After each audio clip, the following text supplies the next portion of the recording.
लतीफ़ साहब मुझी ख्वाहिश रही है अञा उन कोशिशुनि में आहियूं त लतीफ़ साईं के यूनेस्को के पारां अक़वाम मुतहदा के पारां आलमी वसो ऐं उनकी शायरी के आलमी वसे में शामिल करायूं।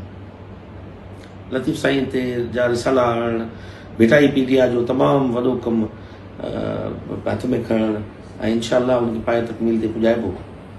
ऐं उन खां सवाइ लतीफ़ साईं के मुजस्मे के लतीफ़ साईं के पिण में उते लॻाराइण जंहिंमें वक़ार शाह लतीफ़ी असां गॾिजी इहो अमल कयोसीं।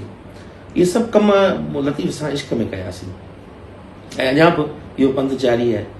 ऐं कॾहिं बि इहो कोन चवंदुसि त हिकिड़ो आशिक़ उन जो को वसूली कंदो या उन जो को नेमुल बदल या उनजो बदिलो घुरंदो। मुंहिंजी जेका सेक्रेटरीट में हाणे जेका तकरीर हुई उन खे जंहिं अंदाज़ में सोशल मीडिया ते पेश कयो वियो ऐं मुमकिन आहे त मूं जेको चवणु चाहियो पिए जेको मुंहिंजो मफ़हूम हो उनखे केतिरा माण्हू सम्झी कोन सघिया ऐं केतिरा जेके सम्झिया उन्हनि जी महिरबानी ऐं जेके न सम्झी सघिया उन्हनि जी बि महिरबानी।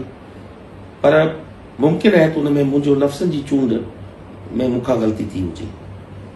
उहे मुनासिब लफ़्ज़ आउं ओॾी महिल स्टेज ते चूंडे न सघियुसि ऐं उन में कुझु लफ़्ज़ जिन सां दिल आज़ारी थी आहे लतीफ़ साईं जे आशिक़नि जी लतीफ़ साईं जे पांधीड़नि जी उन्हनि जी मूंखे को बि इन में हर्ज कोन्हे ऐं आउं उन लतीफ़ जे हर उन आशिक़ ऐं पांधीड़े खां मुज़रत कयां थो।